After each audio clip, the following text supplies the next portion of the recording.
Right breaking news చూస్తున్నాం. SI హత్య కేసులోని కీలకంగా రోజుకొక ట్విస్ట్ బయటపడుతుంది. ఈ నేపథ్యంలోని ఈ రోజు కూడా మరొక కీలకమైన విషయాలు బయటపడుతున్న సందర్భం మనం ఇక్కడ చూస్తూ ఉన్నాం. అయితే శృతి విషయంలోని భార్యతోని ఎస్ఐకి 15 రోజుల క్రితమే భార్యతో గొడవ జరిగినట్టు కూడా తెలుస్తోంది. అయితే భార్య పుట్టింటికి వెళ్ళిపోయిన నేపథ్యంలోని ముగ్గురు కూడా ఈ విధమైన చాటింగ్స్ కావచ్చు, ఇప్పటికీ దీని నుంచి రిలీజ్ అవుతున్న చాటింగ్స్ కావచ్చు, ప్రతిదీ కూడా మనం ఎక్స్క్లూజివ్ గా చూస్తూ ఉన్నాం బిగ్ టీవీ స్క్రీన్ పైన. అయితే ఇంతకీ పోలీసులు మొత్తం కూడా పోస్ట్ మార్టం నిమిత్తం అన్ని కూడా గోప్యంగా పెట్టినట్టు కూడా తెలుస్తోంది. ముగ్గురికి సంబంధించి అసలు వీళ్ళు ముగ్గురు ఎందుకు ఆత్మహత్య చేసుకున్నారు, అసలు ఆ చెరువు దగ్గరికి ఎందుకు వెళ్లారు అని చెప్పి మొత్తం సీన్ ని రీక్రియేట్ చేసే ప్రయత్నం కూడా చేస్తూ ఉన్నారు.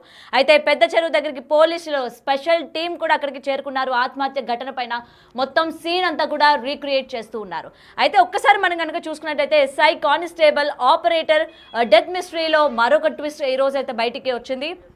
కేవలం శృతిని పెళ్లి చేసుకోవాలి అన్నట్లు ఇక్కడ కీలకంగా ఇక్కడ మనకైతే కనిపిస్తున్న సిచ్యువేషన్ మనం ఇక్కడ చూస్తూ ఉన్నాం. అయితే ఆత్మహత్యకు సంబంధించిన ఇప్పటికే వాట్సాప్ చాటింగ్ ని గుర్తించారు. సూసైడ్ పై శృతి నిఖిల్ మధ్య వాట్సాప్ మెసేజ్లు, అలాగే ఇద్దరం కలిసి ఆత్మహత్య చేసుకుందామని ముందుగానే శృతి అలాగే నిఖిల్ డిసైడ్ అయినట్లు కూడా తెలుస్తోంది. అయితే వీళ్ళిద్దరూ ఈ చాటింగ్ లోని సూసైడ్ చేసుకుంటామని చెప్పి ఏదైతే చాటింగ్ చేసుకున్నారో ఎస్ఐకి వాళ్ళు పన్నాగం వేశారా అంటే ఇక్కడ క్లియర్ గా కనిపిస్తోంది. ముందుగానే వీళ్ళిద్దరూ కూడా ఆత్మహత్య చేసుకుంటారు అని చెప్పి ప్లానింగ్ వేసుకున్నారు. అయితే ఈ సూసైడ్ ప్లానింగ్ చాటింగ్ లో ఎస్ఐని నమ్మించి ఏమైనా తప్పుదోవ పట్టించారా అన్న నేపథ్యంలో కూడా ఇవాళ విచారణ చేపట్టే ప్రయత్నం ఉంది. అయితే ఎస్ఐతో పలు విషయాలపై చాటింగ్ చేసినట్లు కూడా గుర్తించారు. ఎస్ఐ 3 సెల్ ఫోన్లు 2 అన్లాక్ చేశారు అండ్ మరొక ఫోన్ నుంచి డేటా సేకరిస్తున్నట్టు కూడా తెలుస్తోంది. ఇప్పటికే దీనికి సంబంధించి మొత్తం పెద్ద చెరువు దగ్గర మొత్తం సీన్ అంతా కూడా రీక్రియేట్ చేసే ప్రయత్నం కూడా చేస్తూ ఉన్నారు. అయితే ఒక్కసారి మనం విజువల్స్ లో కనుక చూసుకున్నట్లయితే మొత్తం క్లియర్ గా చూస్తున్నారు కదా, గత కొన్ని రోజులుగా వీడని మిస్టరీస్ అంటే రోజుకొక ట్విస్ట్ లాగా ఈ యొక్క పర్టికులర్ కేసులో మనం చూస్తూ ఉన్నాము. అయితే ఈ ట్రయాంగిల్ లవ్ స్టోరీ ఏదైతే ఉందో అతను మొత్తానికి వీళ్ళు సూసైడ్ చేసుకోవడానికి గల కారణాలు ఏంటి అనే నేపథ్యంలోని వెతుకుతున్న కొద్దీ ట్విస్ట్లు అనేవి ఈ రోజు బయట పడుతూనే ఉన్నాయి. అయితే ముఖ్యంగా ఇటు పెద్ద చెరువు దగ్గర ఆల్రెడీ పోలీసుల టీం అంతా కూడా నిఘా పెట్టారు. మొత్తం సీన్ అంతా కూడా రీక్రియేట్ చేసే ప్రయత్నం కూడా చేస్తూ ఉన్నారు. ఇటు శృతి అలాగే నిఖిల్ ఇద్దరు కూడా వాట్సాప్ యొక్క మొత్తం మెసేజ్లన్నీ కూడా ఇవాళ బయటికి తీసుకొచ్చారు. వీళ్ళిద్దరూ ముందుగానే ఆత్మహత్య చేసుకుంటాము అని చెప్పి మెసేజ్లు పెట్టుకున్నట్టు కూడా తెలుస్తోంది. అయితే ఎస్ఐకి ఏమైనా తప్పుదోవ పట్టించారా అన్న దానిపైన కూడా ఇవాళ విచారణ చేపడుతూ ఉన్నారు. అయితే దీనికి సంబంధించి మరింత సమాచారం అందించడానికి మా ప్రతినిధి రాజేష్ లైవ్ లో ఉన్నారు. రైట్ రాజేష్, చెప్పండి. మొత్తం కూడా సీన్ రీక్రియేట్ చేస్తూ ఉన్నారు. అయితే ఆల్రెడీ నిఖిల్ అలాగే శృతి ఆత్మహత్య చేసుకుంటాము అని చెప్పి వాట్సాప్ చాట్ లోని బయటపడడం జరిగింది. అయితే ఎస్ఐని ఏమైనా తప్పుదోవ పట్టించే ప్రయత్నం చేశారా ఏంటి? మీ దగ్గర ఉన్న పూర్తి అప్డేట్స్ ఏంటి రాజేష్?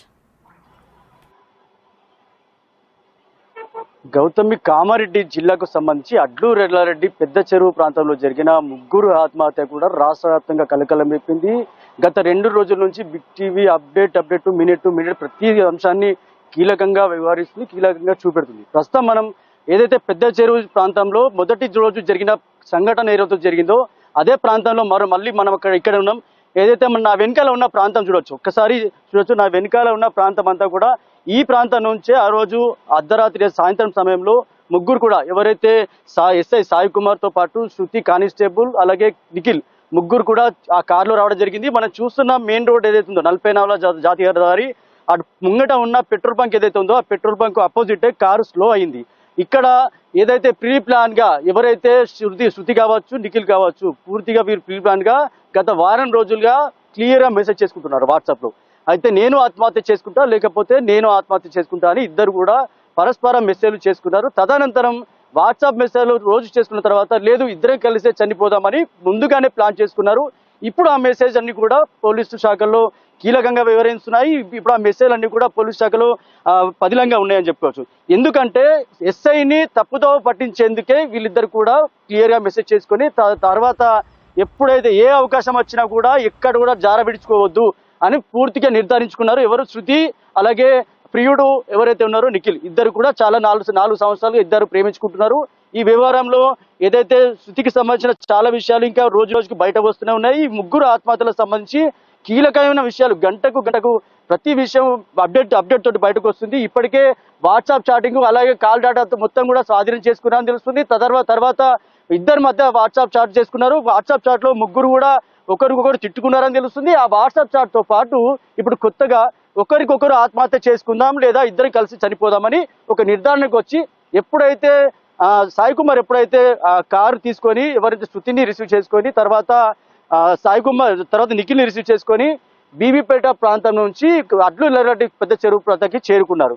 ఈ అడ్లు ఎల్లారెడ్డి పెద్ద చెరువు ప్రాంతానికి చేరుకోగానే కొద్దిగా కాసుకోగానే ఫస్ట్ శృతి ఉట్టిన కార్ డోర్ తీసుకొని పరిగెత్తుకుంటూ వచ్చి ఇప్పుడు మనమున్న ప్రాంతం ఏదైతే చూస్తున్నామో ఈ ప్రాంతానికి ఉరుక్కుంటూ అంటే పరిగెత్తుకుంటూ వచ్చి ఈ ఏదైతే ఒడ్డుందో ఒడ్డు ప్రాంతాన్ని సెల్ ఫోన్ పాడేసి చెప్పులు ఇడిసి ఈ చెరువులో దూకడం జరిగింది. ఇప్పుడు మనం చూస్తున్న బండరాలు ఏవైతే ఉన్నాయో నాకు తెలిసి ఆ బండరాలు ఇక్కడ మనం వెళ్ళే ఆ ప్లేస్ ఏదైతే ఉందో అక్కడికి వెళ్ళరాకపోవచ్చు, కానీ వాళ్ళు క్షణికావంశంలో ఉన్నారు కాబట్టి ఇక్కడ మనం చూస్తున్న ప్రాంతం మన నిలబడిన చోటు ఏది ఉందో ఇక్కడ నుంచి ఆ చెరువులో దూకినట్లుగా తెలుస్తుంది. ఎప్పుడైతే శృతి కార్ డోర్ వెంటనే తీసుకొని పరిగెత్తుకుంటూ వచ్చిందో వెంటనే వెనుక డోర్లో వెనుక చైర్లో ఉన్న కారులో నిఖిల్ ఎవరైతే ఉన్నారో నిఖిల్ కూడా డోర్ తీసుకొని పరిగెత్తుకుంటూ వచ్చి సేమ్ సెల్ ఫోన్ పాడేసి చెప్పులు పాడేసి చెరువులో పడిపోయారు. అంటే ఇదంతా కూడా ఎస్ఐకి తెలియకుండా ఎస్ఐని భయపెట్టేందుక లేకపోతే ఇంకేమన్నా లేకపోతే ముగ్గురు కలిసి ఆత్మహత్య చేసుకోనిక అనేది పెద్ద ఎత్తున చర్చ జరుగుతుంది, పెద్ద ఎత్తున ఆరోపణలు కూడా వినిపిస్తున్నాయి. కానీ ఇక్కడ చూస్తుంటే ఇప్పుడు వరకు తెలిసిన విషయాలు ఏవైతే ఉన్నాయో విచారణలో అవన్నీ ఇంకా పూర్తిగా మనం చెప్పకపోయినప్పటికీ ఇక్కడ జరుగుతున్న సంఘటనకు సంబంధించి ఏదైతే శృతి నిఖిల్ ఇద్దరు పరిగెత్తుకుంటుకొచ్చి చెరువులో పడిపోయిన తర్వాత డ్రైవింగ్ సీట్ లో ఉన్న ఎవరైతే ఎస్ఐ సాయి కుమార్ ఎవరుతున్నారో సాయి కుమార్ డోర్ తీసి డోర్ వేయకుండానే ఫోన్ తన జోబులో పెట్టుకొని ఇద్దరిని కాపాడే ప్రయత్నించేందుకు తను కూడా చెరువులో పడిపోవడం జరిగింది. కానీ అప్పటికే వీళ్ళు మునిగిపోయారు కాబట్టి వీళ్ళు మునిగిపోయిన తర్వాత ఆ ప్రాంతంలో ఎవరైతే ఎస్ఐ పడిపోయాడో ఎస్ఐని పట్టుకున్నట్టుగా తెలుస్తుంది. ఈ వెయిట్ అంటే బరువు ఎక్కువ కావడంతో లోతు ఎక్కువ ఉంది కాబట్టి ముగ్గురు కూడా చెరువులో మునిగిపోయినట్టు తెలుస్తుంది. అయితే అర్ధరాత్రి 12 గంటల సమయంలో ముగ్గురు మునిగిపోతే ఇద్దరు చెప్పండి. ఒకసారి మనం ఇక్కడ కనుక చూసుకున్నట్లయితే శృతి అలాగే నిఖిల్ ఇద్దరు కూడా ముందుగానే ఆత్మహత్య చేసుకుంటామని చెప్పి ఏదైతే చాట్ వస్తుంది కదా, మరి వీళ్ళిద్దరూ ఆత్మహత్య చేసుకుంటాను అని చెప్పి చెరువు దగ్గరికి వెళ్ళినప్పుడు ఎస్ఐకి ఎవరు ఇన్ఫర్మేషన్ ఇచ్చారు? అంటే శృతి ఏమైనా ఇచ్చినట్టు తెలుస్తోందా? ఇక్కడ దీని గురించి ఏమైనా అప్డేట్ ఉందా? అంటే ఇక్కడ మనం ఒక విషయం గమనించాలి. ఎప్పుడైతే బీబీపేట పోలీస్ స్టేషన్లో శృతి కానిస్టేబుల్ గా పనిచేస్తుంది, అదే పోలీస్ స్టేషన్లో సాయి కుమార్ కూడా ఎస్ఐగా పనిచేస్తాడు. ఇద్దరి మధ్య సాన్నిహిత్యం పరిచయం ఉంది కాబట్టి ఏదైతే ప్రేమించుకున్న విషయం ఏదైతే ఉందో అంటే నిఖిల్తో ప్రేమించుకున్న విషయం ఏదైతే ఉందో ఆ ముగ్గురు మధ్య ఎలాంటి సంభాషణ జరిగిందో ఎలాంటి సంఘటన జరిగిందో తెలీదు. కానీ ముగ్గురు మధ్య జరిగిన సంభాషణ ఏదైతే చాటింగ్ కావచ్చు, పరిచయం కావచ్చు, లోతైన పరిచయం కావచ్చు, లేకపోతే కాల్ సంభాషణ కావచ్చు. ఎందుకంటే ఒక విషయం గమనించాలి, ఎప్పుడైతే శృతి సాయి కుమార్తో పరిచయం ఉన్నప్పుడు తనతో సాన్నిహిత్యంగా ఉన్నప్పుడే ఇంట్లో గొడవలు జరగడం స్టార్ట్ అయింది. అందుకే సాయి కుమార్ భార్య ఇంట్లో గొడవల కారణంగా గత 15 రోజుల క్రితం మహాలక్ష్మి అంటే సాయి కుమార్ భార్య ఎవరుతున్న మహాలక్ష్మిని పుట్టింటికాడ దించేయడం, తర్వాత ఇవన్నీ గొడవలు సద్దుమణినాక భార్యకు సంధాయించే ప్రయత్నం చేద్దామనుకోవడం, ఇవన్నీ కూడా అనుకున్న సందర్భంలోనే ఎప్పుడైతే శృతి మధ్య లేకపోతే సాయి కుమార్ మధ్య ఎస్ఏ సాయి కుమార్ మధ్య జరిగిన గొడవ కావచ్చు, లేకపోతే వాళ్ళిద్దరి మధ్య ఏదైతే ఏదైనా బంధం ఏదైనా అంటే ప్రేమ వివాహం ఉన్నా లేకపోతే ఇంకేదైనా బంధం ఉన్నప్పటికీ కూడా ఆ విషయంలో సాయి కుమార్కి శృతికి మధ్య చాలా రోజులుగా గొడవలు జరుగుతున్నాయైతే ప్రచారం జరుగుతుంది. సాయి కుమార్ని పెళ్లి చేసుకోవాలని కూడా చాలా సార్లు టార్చర్ పెట్టింది, ఇబ్బంది పెట్టింది అనే కోణంలో కూడా ఇటు సాయి కుమార్ బంధువులు కూడా కొన్ని ఆరోపణలు చేస్తున్న నేపథ్యంలో పోలీసులకు కూడా అదే వివరణ ఇచ్చినట్టుగా తెలుస్తుంది. ఈ నేపథ్యంలో ఎప్పుడైతే సాయి కుమారు శృతికి మధ్య జరుగుతున్న సంభాషణ ఏదైతే ఉందో ఇద్దరి మధ్య ఒక దగ్గర పనిచేస్తారు. తర్వాత సాయి కుమార్ బికనూరు పోలీస్ స్టేషన్కి ఎస్ఐగా ట్రాన్స్ఫర్ కావడం జరిగింది. గత సంవత్సరాల కాలంగా అక్కడనే పనిచేస్తున్నాడు. ఈ మధ్యలో ఏదైతే మళ్ళా నిఖిల్కి శృతికి మధ్య ప్రేమ వ్యవహారం కొనసాగుతుంది కాబట్టి వీళ్ళిద్దరి మధ్య మళ్ళా ఎప్పుడైతే సాయి కుమార్కి చాటింగ్లు కానీ లేకపోతే సంభాషణ కానీ కొద్దిగా దూరమైన సందర్భంలో కొద్దిగా ఇబ్బందులు పడిన నేపథ్యంలో ఈ అంత సంభాషణ కూడా కొద్దిగా సీరియస్గా అవ్వడం జరిగింది. అందుకోసమే దీంట్లో ఏదైనా బలమైన కారణమే ఉన్నట్టు తెలుస్తుంది. ఎందుకంటే ఈ ముగ్గురు మధ్య జరిగిన సంభాషణ కావచ్చు, వారం రోజుల్లో గొడవ కావచ్చు, వారం రోజులు జరుగుతున్న సంభాషణ కావచ్చు, వాట్సాప్ చాటింగ్ కావచ్చు, ఈ ముగ్గురు మధ్య జరిగిన ఏదైనా బలమైన కారణం ఉంటేనే బీబీపేట సంబంధించిన పోలీస్ స్టేషన్ కాదు, అటు బికనూరు పోలీస్ స్టేషన్ కాదు, ఆ రెండు ప్రాంతాల్లో చాలా మందికి పరిచయం ఉంటారు కాబట్టి బాగా దూరం వచ్చే ఈ చెరువు ప్రాంతానికి వచ్చి ఇక్కడ మాట్లాడుకొని వచ్చారు. అందుకే ఈ చెరువు ప్రాంతానికి వచ్చి ఇక్కడ దూర ప్రాంతంలో మాట్లాడుకున్న తర్వాత ఇక్కడ ఏం జరిగిందో తెలియదు. ఎప్పుడైతే కార్స్లో అయిందో కేవలం 5 నుంచి 10 నిమిషాల్లోనే ముగ్గురు కూడా చెరువులో పడిపోవడం జరిగింది. అంటే వచ్చే దారిలో కారులో చాలా విషయాలు జరిగాయి, చాలా గొడవలు జరిగినట్టుగా అనుమానిస్తున్నారు. ఆ కారులో జరిగిన గొడవ కారణమే లేకపోతే కారులో జరిగిన ఏదైనా గొడవ జరిగిందా, లేకపోతే దెబ్బలాడుకున్నారా, లేకపోతే ఇప్పటివరకు అయితే పోస్ట్ మార్టంలో ఎక్కడ కూడా ఎవరిపైన దెబ్బలు లేవు, ఎలాంటి గాయాలు లేవు అని చెప్పి రిపోర్ట్ కూడా వచ్చినట్లు తెలుస్తుంది. కానీ కారులో జరిగిన మాటల యుద్ధం కావచ్చు, లేకపోతే మాటలలో ఎవరైనా మనస్పార్థాలు రావచ్చు, లేకపోతే ఒక పక్క ఎస్ఐ కూడా 15 రోజుల ఇంట్లో జరుగుతున్న గొడవలతో ఇప్పటికే మానసిక స్థితికి కోల్పోతున్న నేపథ్యంలో ఇటు శృతి ఇబ్బంది పెడుతున్న నేపథ్యంలో ఎస్ఐ కూడా మానసిక శోభ కోల్పోయాడా లేకపోతే ఏం గొడవ జరిగింది తెలియదు. కానీ ఎప్పుడైతే ఈ పెద్ద చెరువు ప్రాంతంలో హైవే రోడ్డు పైన కార్ స్లో అయిందో అప్పుడు శృతి వెంటనే కారు తీసుకొని చెరువులో పడిపోవడం జరిగింది. వెంటనే నిఖిల్ వచ్చి పడిపోయాడు. వీళ్ళిద్దరి కాపాడే క్రమంలో ఎస్ఐ వచ్చాడు. ఇదే చెరువు ప్రాంతం సంబంధించిన ఇదే చెరువులో వీళ్ళు ముగ్గురు కూడా ఆత్మహత్య చేసుకున్నారు. అప్పుడే ఈ విషయం అంతా బయటకు వచ్చింది. ఎప్పుడైతే ఎస్ఐకి సంబంధించిన సెల్ ఫోన్ జోబులో ఉంది, ఆ లాస్ట్ సిగ్నల్ చూశారు. తర్వాత శృతికి సంబంధించిన ఫోన్ మధ్యాహ్నం స్విచ్ ఆఫ్ అయింది, ఆ సిగ్నల్ చూశారు.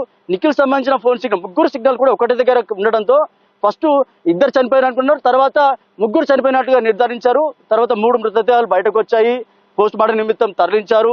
అన్ని కూడా అంత్యక్రియలు అయిపోయి ప్రస్తుతానికైతే విచారణ కొనసాగుతుంది, సీరియస్ గా జరుగుతుంది. మొత్తం కూడా విచారణ ఎక్కడ కూడా ఏ విషయం కూడా బయట పక్కకుండా సింధు శర్మ ఎస్పీ సీరియస్ గా తీసుకుంది. రాష్ట్ర వ్యాప్తంగా చర్చనీయాంశమైంది, పోలీస్ శాఖలో కలకలం రేపింది. ఈ సంభాషణ అంతా కూడా ఇప్పటికే దాని వివరాలన్నీ తీసుకుంటున్నారు. పోస్ట్ మార్టం రిపోర్ట్ రావాల్సింది, అదే తరువాయి పోస్ట్ మార్టం రిపోర్ట్ వచ్చిన తర్వాత ఈ సంభాషణ సంబంధించి పూర్తిగా ఎక్కడెక్కడ ఏం జరిగింది, ఎలా జరిగింది, అసలు ఎక్కడ మొదలైంది, అసలు ఈ వాట్సాప్ చాటింగ్లో గొడవ ఎక్కడ మొదలైంది కోణంలో ఇదంతా జరిగింది. కాబట్టి మరో 2 రోజుల్లో దీనికి సంబంధించిన పూర్తి నివేదిక ఎస్పీ సింధు శర్మ రానుంది. దాని తర్వాత ఇప్పటికే ఎల్లారెడ్డి ఏసీపీ సంబంధించిన ఏసీపీని కమిటీ వేయడం జరిగింది. అలాగే 2 సిఐలు, ఒక ఎస్ఐ, ముగ్గురిని కూడా మొత్తం 4 కమిటీ వేసింది. ఇప్పటికే ఆ కమిటీ కూడా ఇదే పెద్ద చెరువు దగ్గరికి సీన్ రీకన్స్ట్రక్షన్ ఎప్పుడైతే ఆ రోజు ఏం జరిగిందో ఊహాగానాలతో ఇక్కడ రావడం జరుగుతుంది. అంటే ఇక్కడికి వచ్చి సీన్ రీకన్స్ట్రక్షన్ చేస్తారా, లేకపోతే నామమాత్రం వాళ్ళు చాటింగ్ చేసుకొని వెళ్తారా, లేకపోతే ఏదైతే రీడిజైన్ చేసిపోతారా అనేది తెలియదు. కానీ ప్రస్తుతం అయితే మనం ఇక్కడికి వచ్చాం. వాళ్ళు కాసేపట్లో ఇక్కడికి వస్తున్నారు. ఎస్పీ సింధు శర్మ ఆధ్వర్యంలో ఒక టీం వేసింది, ఆ టీం ఇక్కడ రాబోతుంది. సీన్ రీకన్స్ట్రక్షన్ జరగబోతుంది. ఏం జరిగిందో మరోసారి ఎంక్వైరీ చేస్తున్నారు. ఎక్కడ కూడా ఎన్నిసార్లు ఎంక్వైరీ జరిగినా కూడా పోలీసులకు ఎక్కడ కూడా అసలు ఏ నిజాలు కూడా వస్తలేవని తెలుస్తుంది. ఇప్పటికే ఫోన్లు ఇటు ఎస్ఐకి సంబంధించిన 3 సెల్ ఫోన్లు, 2 సెల్ ఫోన్లు అన్లాక్ ఉన్నాయి. ఒక సెల్ ఫోన్ కనెక్ట్ అయింది కాబట్టి దాని డాటా తీసుకున్నారు. ఏదైతే శృతికి నిఖిల్కి సంబంధించిన సెల్ ఫోన్లు బయట వచ్చాయి కాబట్టి ఇద్దరు చాటింగ్ లో ఏదైతే ఆత్మహత్య చేసుకుందో అని ముందు ప్లానింగ్ గా ఈ డీటెయిల్స్ బయటకు రావడం జరిగింది. ప్రస్తుతానికైతే ఆ డీటెయిల్స్ ఇంకా చెప్పలేదు. మనం ఏదైతే వచ్చిన సమాచారం మేరకు మనం వివరాలు సేకరించి మనం ఎక్స్క్లూజివ్ ఇస్తున్నాం. ఇప్పటికైతే రీకన్స్ట్రక్షన్ గా ఇక్కడికి సీన్ రీకన్స్ట్రక్షన్ పోలీసులు అయితే రాబోతున్నారని చెప్పుకోవచ్చు. ఇంకొక విషయం చెప్పండి, ఆల్రెడీ ఎస్ఐవి 2 ఫోన్లు అన్లాక్ అయినట్టు కూడా ఇక్కడ మనకు తెలుస్తుంది కదా. ఈ అన్లాక్ అయిన సందర్భంలోని శృతి అలాగే నిఖిల్కి సంబంధించి ఎటువంటి ఆత్మహత్య చేసుకుంటామని చెప్పి మెసేజ్లు కానీ, లేకపోతే ఎస్ఐ వాళ్ళ భార్యకి ఏమైనా మెసేజ్లు పెట్టడం కానీ, ఇటువంటి కోణంలో ఏమైనా బయటపడ్డాయా, ఎటువంటి ఏమైనా విషయాలు? అంటే ఎస్ఐకి సంబంధించి ఒక ఐఫోన్ తో పాటు ఏవైతే 3 ఫోన్లు ఉన్నాయి కాబట్టి ఆ 3 ఫోన్లకు సంబంధించిన అన్లాక్ విషయం భార్య మహాలక్ష్మికి ఇప్పటికే పోలీసులు కోరడం జరిగింది. దాని ఏమన్నా లాక్ ప్యాటర్న్స్ కానీ ఏమన్నా తెలుసా అని అడిగింది. ఇప్పటివరకు ఆమె ఎలాంటి సమాధానం చెప్పలేదు, ఏం తెలియదని కూడా చెప్పినట్టుగా తెలుస్తుంది. ఆ 3 సెల్ ఫోన్లలో 2 అన్లాక్ ఉన్నాయి, ఒకటి లాక్ ఓపెన్ అయినట్లు తెలుస్తుంది. దాంట్లో ఎలాంటి సంభాషణ అయితే లేదని చెప్పి కూడా పోలీసులు నిర్ధారించినట్టు తెలుస్తుంది. అయితే శృతికి సంబంధించిన ఒక ఫోను, నిఖిల్కి సంబంధించిన 2 ఫోన్లు, ఈ 2 ఫోన్ల ఆధారంగా అన్లాక్ కాలేదని చెప్తున్నారు. కానీ కొన్ని శృతికి సంబంధించిన ఫోన్ లాక్ ఓపెన్ అయితే దాంట్లో జరిగిన సంభాషణ, అంటే ఇటు నిఖిల్తో సంభాషణ జరిగింది కావచ్చు, అటు ఎస్ఐ సాయి కుమార్తో జరిగిన సంభాషణ కావచ్చు, ఈ సంభాషణలో ఏదైతే ప్రేమ వ్యవహారం కావచ్చు, జరిగిన ప్రేమ వ్యవహారంలో నిజం అన్నట్టు ఉన్నది తెలుస్తుందో అది దానికి సంబంధించిన వివరాలు సేకరించినట్టు తెలుస్తుంది. అంతేకాకుండా కేవలం ఇక్కడ ఒక్క విషయం అయితే క్లారిటీగా చెప్పుకోవచ్చు, ఎందుకంటే పోలీసులు కూడా నిర్ధారించినట్టు తెలుస్తుంది. ఏదైతే శృతికి సంబంధించిన నిఖిల్కి సంబంధించిన ఎప్పుడైతే జరిగిన ఆత్మహత్య బలమైన కారణంతో ఆత్మహత్య చేసుకుందామని ఎప్పుడైతే డిసైడ్ అయ్యారో ఇదంతా ప్రీ ప్లాన్ గా డిసైడ్ చేసుకున్నారు. ఫస్ట్ శృతి ఆత్మహత్య చేసుకుంటానన్నది, తర్వాత నిఖిల్ ఆత్మహత్య చేసుకుంటున్నాడు, లేదు ఇద్దరం కలిసి చనిపోదామని డిసైడ్